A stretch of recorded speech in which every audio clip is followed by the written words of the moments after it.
Hello everyone, I am Hayden and today I'll be telling you how I got into UBC. In particular, I'll be talking about my academic profile, my personal profile, as well as giving you some tips on how you can get into UBC as well. So if that sounds interesting, be sure to stick around all the way until the end. So just for a little backstory, I got into UBC Vancouver in 2022. And specifically, I got into the UBC Sauder School of Business for the Business and Computer Science program. And in addition, I also got in via early admission. So I actually got my acceptance offer in February, whereas normal acceptances usually come in March or later. And let's dive into actually my two profiles, right? My academic and personal profile. So in case you don't know what those are, so academic profile is basically just your grades. It's a very fancy name for what you get in your high school. And your personal profile is basically, some people like to call it your personal statements, but basically it's just what you do in your extracurriculars, like what you do outside of school. So I already have a video, full-length video, just talking about the personal profile. So if you need help on that one, you might want to check out that video. In case you don't know, UBC actually grades your application 50% on your academic profile and 50% on your personal profile. So these two parts are literally equally as important. So for my academics in grade 11, I got these grades. So I have them all listed out here. I'm not gonna just say them one by one just because it's way too many. I'm lazy. But just to summarize it, I got 96.67 in grade 11. And here is my grade 12 grades. In grade 12, I actually got a 98.1 average. But since I got in early admission, so like by the time I got in, only like around half of the grades were out. So when I got in, I was actually only sitting at a 97.5%, which obviously is still very good and still was enough for me to get into UBC. And those are my grades. So let's actually talk about my personal profile. If you have watched my other personal profile videos, I have like mentioned these like countless times by now, but I'm just gonna go through them very quickly. You can skip over this part if you need to, but basically personal profile is graded on 4 criteria: engagement and accomplishment, leadership, substance, and voice. If you want to know what they mean in detail, you might want to check out my personal profile video after you watch this one. But in simply, it just basically means they want to hear what you do in your extracurriculars, and usually they want you to do a lot of things and do it well and have some leadership experiences. That's basically it, right? And so what did I have, right? Well, I have actually 4 activities that I mainly talked about.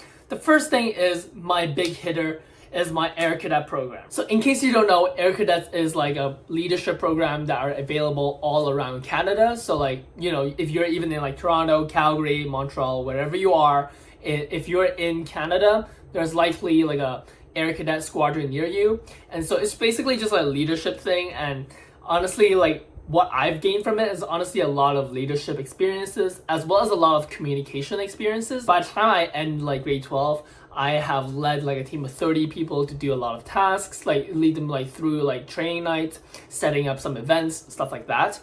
As well, I've also been like a level instructor. That's what the role is called. But basically, I just like teach lessons to younger kids about like topics such as like leadership, aviation, communication. So, you know, like with that, like I have a lot of experiences with like public speaking, and as a result, I'm able to like speak confidently and, you know, like actually communicate ideas very clearly. And so these are like definitely things I leveraged in my Sauder video interview. So in case you don't know, that is like another part of the personal profile that is specific for students that need to apply to the business school. So if you're not doing that, then good for you. You don't need to do like a whole video interview. That thing is pretty complicated. Like you do need to do a lot of preparation for it. So if you're interested in that, again, I have a whole video on it. So you might want to be checking out that if you're interested.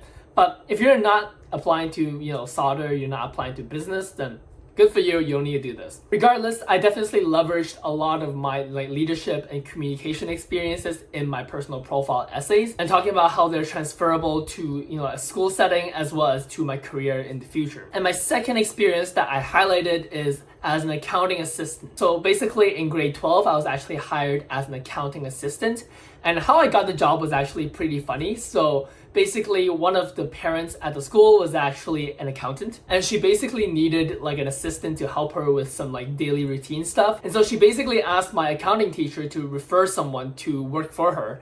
And my accounting teacher decided to refer me to work for that accountant, which, like, I'm very grateful for. That's like super great for me. Like, I actually got paid to do some work, and like more importantly, I got to actually write those experiences on my resume, as well as just like on my personal profile as well. And so I highlighted like how I gained some like office skills as well as like communication skills during that job. And overall, it was a really good experience to have just like a little bit of work experience before I graduate. All right, the third experience I talked about was I was the badminton team captain at my school. And in particular, again, I once again highlighted like my leadership skills, leading team warm-ups, setting up the venue, as well as just being very involved in this school program. Now, I'm not gonna lie, I feel like part of writing these personal profiles is really you have to know how to highlight your strengths, right? Realistically, like, did I do that much? Not really.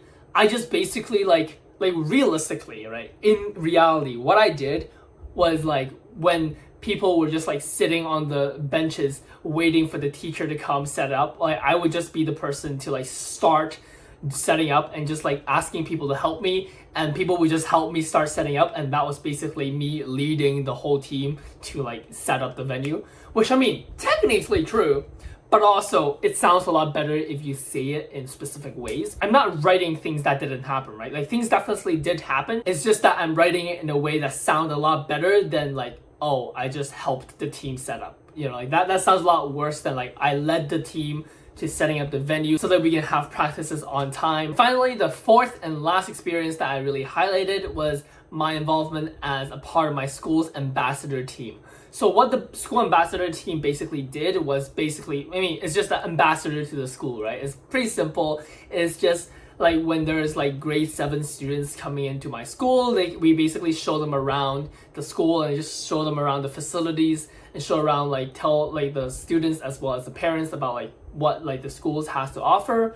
And so that's like part of it. And another part is the parent-teacher interviews, where, as the name implies, like the parents and the teachers have some interviews. They basically talk about the students, like how the students are doing. And my part is basically just sitting outside of like a teacher's classroom and just basically making sure these interviews do not overrun in time, and just greeting parents when they come in, right? It's pretty simple things, but once again, I highlighted how this is like me helping the school as well as developing my communication skills, since I need to do some small talk and communicating with the parents so that they know what to expect. And those are basically my experiences, right? Like, honestly, I don't think I have that much to talk about. I know some people have a lot more of experiences that they could talk about. As I alluded to in my personal profile video, ideally, you want to have as many experiences as possible so that you can actually talk about a different experience in every single essay in your personal profile. But obviously, that's not gonna be always possible. So, you do with what you can and just try your best. And here comes some tips that I have for you. Again, I have 3 tips for you. The first tip is, if you are in grade 10 or 11 and you're just watching this video just because you want to get into UBC one day, make sure you actually get involved in your community, be it like with like community involvements. Like, for example, for me, it was Air Cadets. Like, for you, it might be something else, but whatever it is, like maybe it's like a school club or like sports team or whatever, you want to have some experiences in, some activities. Because if you have nothing, then honestly, you're kind of doomed, right? Like, if you don't have any experiences to write about in your personal essay, then that is like really, really problematic. I'm not even gonna lie. As I previously mentioned, 50% of your application is your personal profile. As a result, if you don't have anything to write on there, or if you're just writing about school assignments even on your personal profile, that honestly is not a very good look, because you're simply just not demonstrating any engagement in the community, which is, not hitting the criteria. I mean, even in grade 12, like if you're just watching this in grade 12 and you're about to apply, but you realize you have nothing, like, honestly, just go do some volunteer work. Just do things so that you have some things to talk about. Obviously, it would be best if you have a lot of experiences to talk about, but honestly, just have a few things that you did. Like, just go to like a few volunteer sessions, go join like a club and do like 1 or 2 activities, and then you can just like hone in and just specifically talk about the 1 or 2 things that you did. That is honestly good enough if you're in that rush timeline. Obviously, ideally, you're not in that rush timeline, but if you are, that is still like a possible solution. It is not as good, but it still works. And my second tip is honestly just try to apply early, right? For me, I applied in the early application deadline, and that really helped me just like get the stress off. After I applied, that's just kind of just, I can just sit here and just wait for the offer, right?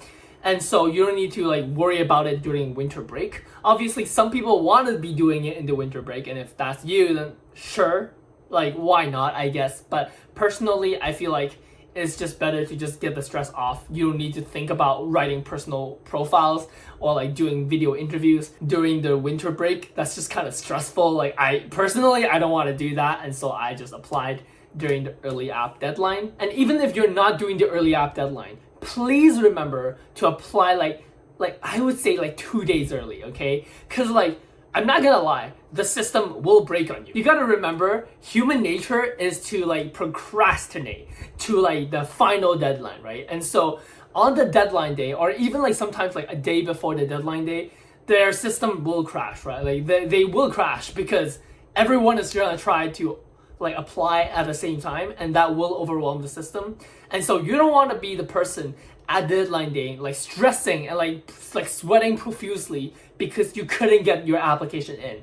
And so just seriously, like just get it done during winter break and just like apply in like January 1st or something, right? Just get it in well before the deadline so that you don't need to endure that stressful situation. And the final tip I have for you is all about your personal profile. And in particular, I want you to write that early and actually show it to different people that you trust and let them give you feedback, right? Because for me personally, I wrote my personal profile and then I actually did 5 rounds of revisions. I wrote it and then I showed it to my counselor, and then I showed it to my parents, I showed it to my English teacher, and then I showed it to my counselor again, right? And so like all of them gave me feedback that I can work on to actually like change up my personal profile. And I really want to stress that you do not need to get it right the first time.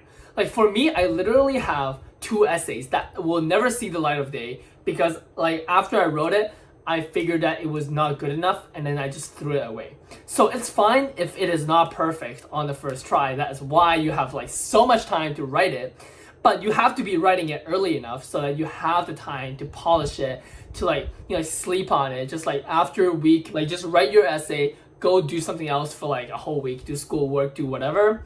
And then like come back after a week with like fresh minds, fresh eyes, and then actually look at this again. And with some feedback from other people, that will surely help you write a lot better than compared to if you just like wrote it and just submitted it on the first try. Because I'm not gonna lie, sometimes you don't know how poorly your essays are written until someone actually gives you feedback, okay? So you really want those feedback because like honestly, it doesn't matter how bad your first draft is. All that matters is that you get into the damn university. And so honestly, just don't let your ego get in your way, okay? Just like be willing to accept some criticism, polish your personal profile until you think it is good enough, and then submit it well before the deadline so that you do not need to worry about the deadline thing. And so that's basically all the tips I have for you. As promised, here are some other UBC application process videos, so be sure to watch those if you have more questions. And so thank you for watching all the way until the end, and I'll see you over there.